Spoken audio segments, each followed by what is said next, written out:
Before dawn, on a cold December morning in 1805, mist clung to the frozen fields of Moravia. Thousands of soldiers stood waiting in silence, breath drifting into the dark, muskets gripped in numb hands. They had marched for weeks, fought for months, and now faced a coalition determined to destroy them. Yet somewhere within that haze, a single figure rode slowly along the lines, calm, watchful, utterly composed. His gray overcoat hung loose over his shoulders.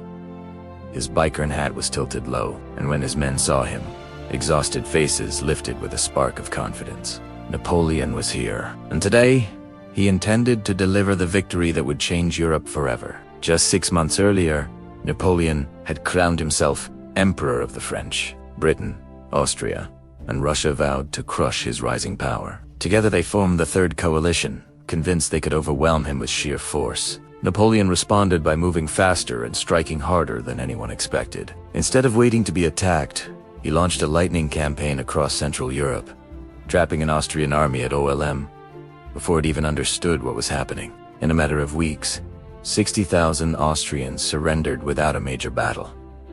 Europe watched in disbelief. But for Napoleon, this was only the beginning. A far more dangerous storm was gathering in the east, where the combined forces of Russia and Austria prepared to confront him. Napoleon knew he could not rely on numbers alone. Outnumbered and far from home, he needed precision, deception, and speed. His Grande Armée trained, disciplined, and moved with an efficiency no European army could match march toward Vienna. While the Allies scrambled to regroup, Russian troops under General Kutuzov and Austrian contingents under Emperor Francis joined forces. Yet even united, they struggled to match Napoleon's rapid advance. Napoleon understood their hesitation. Two nations with different doctrines, leadership styles, and ambitions could not operate as seamlessly as his own veterans. He intended to exploit that weakness fully. As the armies moved across Moravia, Napoleon deliberately appeared vulnerable. He thinned out his patrols, abandoned certain positions, and leaked false information through scouts and locals. He spoke openly of seeking peace. He allowed his men to appear dispirited and fatigued. Every gesture was calculated to invite a specific response, an Allied attack on ground of his choosing. For days he studied the terrain around the small town of Austerlitz, noting the rolling hills, the frozen ponds, the ridges and valleys that could shape a battlefield. The Pratzen Heights, a dominating ridge, became the center of his plan. He pretended to fear losing it. He allowed the Allies to believe it was their key to victory, and as he expected, they took the bait. The Allies saw an opportunity. If they seized the Pratzen Heights and swung their superior numbers around Napoleon's right flank, they believed they could crush the French army. The plan, endorsed by Tsar Alexander and his advisors, seemed brilliant on paper. But they did not know that Napoleon had already anticipated every move. He weakened his right wing intentionally, inviting attack. He kept his main forces hidden in the mist below the Pratzen, ready to strike. And he waited for the moment when the Allies would commit so heavily to their imagined plan that they could not retreat. The night before battle, Napoleon stood before campfires giving final instructions. He assured his marshals that the sun would shine brightly by morning, burning away the fog and giving him perfect visibility at the decisive moment. Officers later recalled his eerie confidence. Some believed he could foresee the unfolding of events. Others thought he was gambling everything on instinct. Yet those who marched with him understood that his campaigns were never luck. They were designs shaped by relentless study, audacity, and precision. In the Allied camp, confidence swelled. Tsar Alexander Young, and eager for glory, believed the coming victory would redeem earlier defeats. His generals spoke of smashing Napoleon's lines, of ending the war in a single stroke. But Kutuzov, the oldest and most experienced commander, was uneasy. He sensed Napoleon's actions were too deliberate, too inviting. He warned that the French emperor was setting a trap, yet his caution was dismissed. Alexander wanted triumph, and the Allied staff believed they finally had Napoleon cornered. As dawn broke on December 2nd, the fog remained heavy. The battlefield lay hidden beneath a gray veil. The French lines stood silent. The Allies began to move. Tens of thousands marched toward Napoleon's right wing, confident they would roll it up like parchment. But the more they advanced, the more they stretched their own lines, thinning their center exactly where Napoleon wanted them weakest. Hidden in the mist, French divisions waited at the base of the Pratzen Heights. Napoleon watched the Allied movements through the haze. As their columns marched deeper toward his right, he turned to his marshals and said the moment had arrived. When the sun finally broke through the fog, its rays lit the ridge above them. Soldiers later called it the Sun of Austerlitz. Napoleon raised his arm and issued the order for the decisive attack. Soult's corps surged forward in perfect coordination, climbing the Pratzen heights and smashing into the weakened Allied center. The fog lifted fully, revealing chaos among the enemy ranks. Tsar Alexander, stunned to see French infantry pouring over the ridge, realized too late that they had been deceived. The Allies attempted to counterattack, but their forces were scattered. Columns that had been sent to crush Napoleon's right were now far from the center, unable to return in time. Kutuzov tried to rally the units nearest to breakthrough, shouting orders, attempting to form defensive lines. But French infantry and artillery pressed relentlessly. The ridge became a maelstrom of musket fire, bayonet attacks, and close combat as thousands fought for control of the high ground. Meanwhile, on the French right, where the Allies had concentrated their initial attack, the trap tightened. Davout's corps, marching through the night to support Napoleon's apparent weakness, reinforced the position just in time. What the Allies thought was a collapsing flank now held firm, their offensive ground to a halt, grinding forward under desperate resistance. And then they learned the awful truth. By chasing what looked like an opportunity, they had walked directly into Napoleon's design. With the center shattered and the right wing locked in heavy combat, the Allies' only remaining hope lay on their left, near the frozen ponds. There, Russian troops attempted a desperate stand as they realized the French were sweeping around behind them. Artillery fire thundered across the ice, and the now famous scene unfolded in which French cannons targeted the frozen lakes as troops retreated across them. The ice cracked beneath the weight of men, horses, and guns. The chaos was devastating. The retreat became a stampede, then a rout, then a catastrophe. Soldiers plunged into freezing water, struggling to escape as cannonballs shattered the surface around them. Napoleon, observing from horseback, saw at the moment the battle was truly won. His plan had unfolded almost exactly as he envisioned. His discipline, deception, and timing had turned a numerically inferior army into an unstoppable force. As the Allies withdrew in panic, the field was littered with abandoned guns, shattered formations, and the remnants of what had been a confident coalition only hours earlier. Officers who had spoken eagerly of destroying Napoleon now fled the field, realizing they had underestimated the one commander capable of outthinking entire nations at once. By midday, the French held the Pratzen heights completely. The Allied armies were in full retreat. Napoleon rode up the ridge and surveyed the battlefield. Smoke drifted across shattered formations. Fires burned where wagons had exploded. Horses lay sprawled across frozen earth, and far below, the ponds glimmered beneath a dusting of snow. He had achieved not only victory, but a masterpiece of battle that would be studied for generations. The message to Europe was unmistakable. The Third Coalition had collapsed in a single day.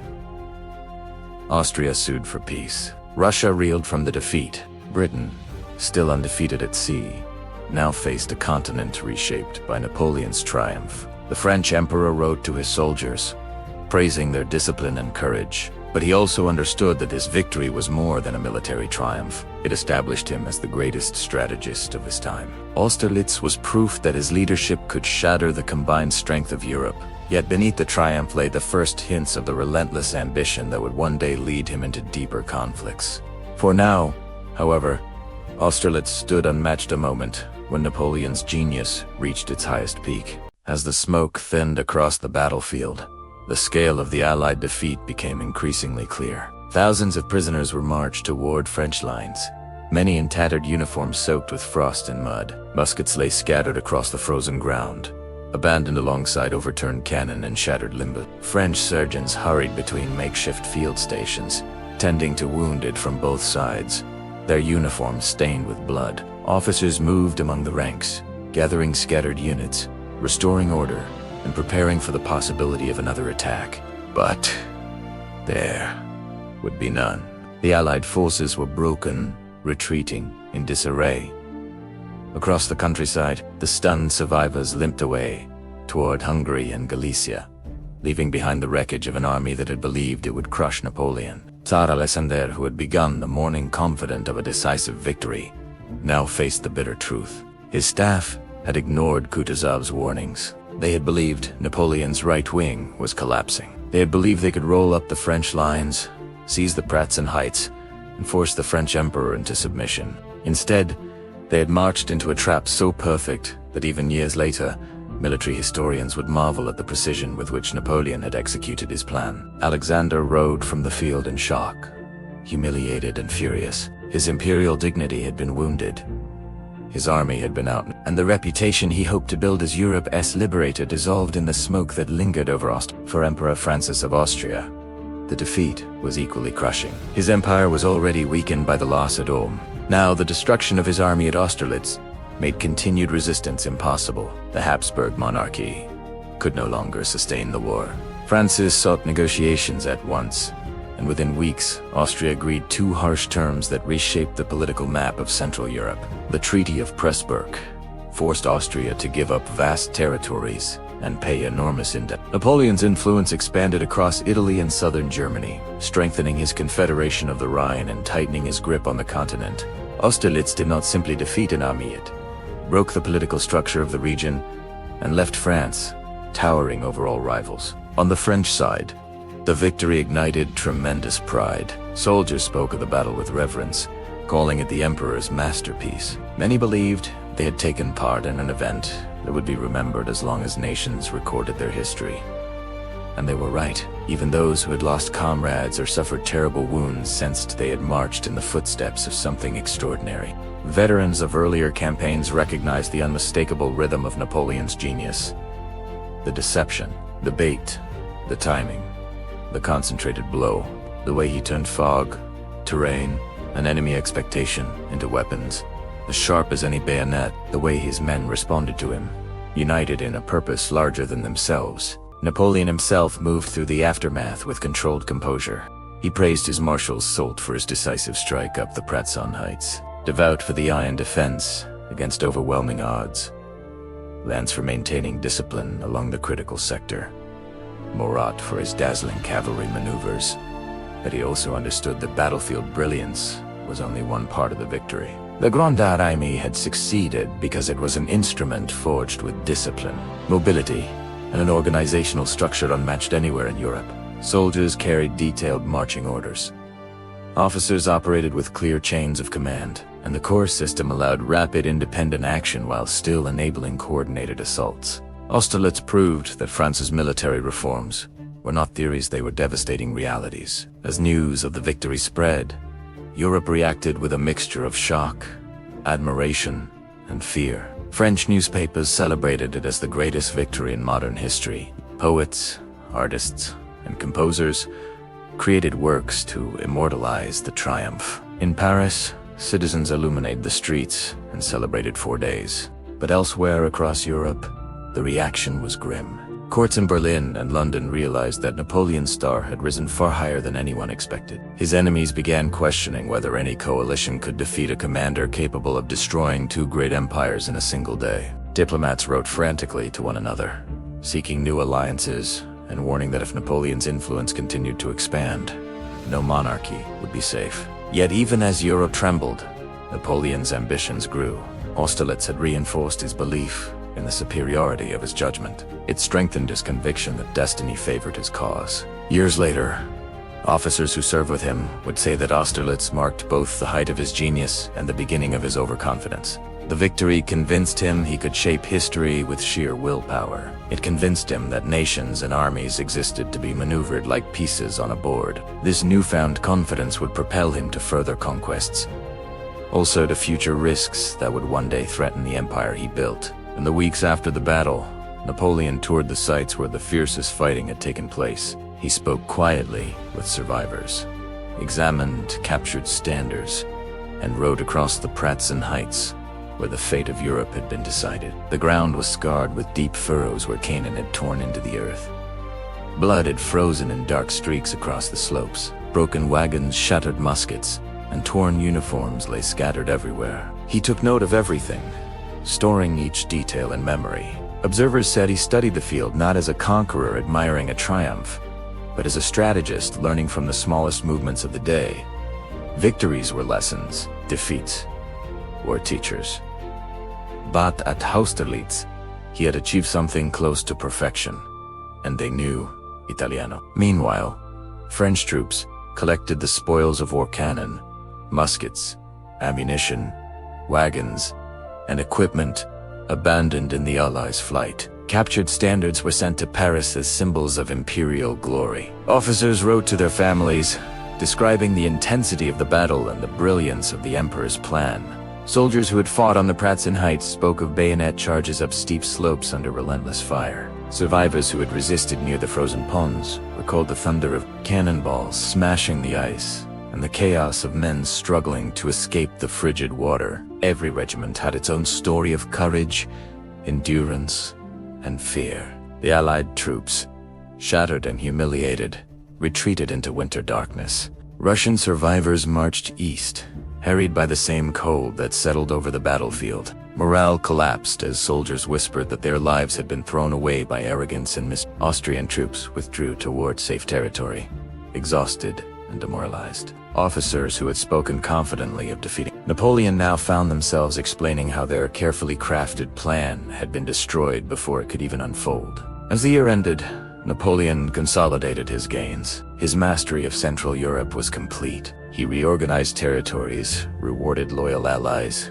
and strengthened France's influence across the continent. Austerlitz had not merely won a battle, it had reshaped Europe's political order. Monarchs who once scoffed at a self-made emperor now feared his reach. Generals who considered him a lucky upstart now studied his tactics with respect. And young officers across France saw in him the embodiment of possibility, a leader who could match the legends of antiquity. But the legacy of Austerlitz went deeper than political triumph. It became a symbol of the moment when Napoleon's brilliance reached its peak. The battle was studied in military academies for generations, used as an example of how to combine deception, terrain, timing, and psychology to achieve overwhelming victory. Veterans called it the day the Grande Armée moved as one machine. Historians called it the perfect battle. Even Napoleon himself, later in life, would look back on Austerlitz as the moment when destiny truly aligned with his ambition. And yet, in the shadow of that triumph lay the path that would one day lead to downfall. Austerlitz convinced Napoleon that no coalition could stand against him. It encouraged his relentless expansion and his belief that he could subdue any rival. The same confidence that won him glory would later draw him into conflicts even he could not foresee. But on that cold December day in 1805, none of that mattered. All that remained was the brilliance of the victory, the sight of the rising sun over the Pratzen Heights, and the certainty that history had turned in those early morning hours. Napoleon rode down from the ridge as the day faded. The battlefield quiet at last.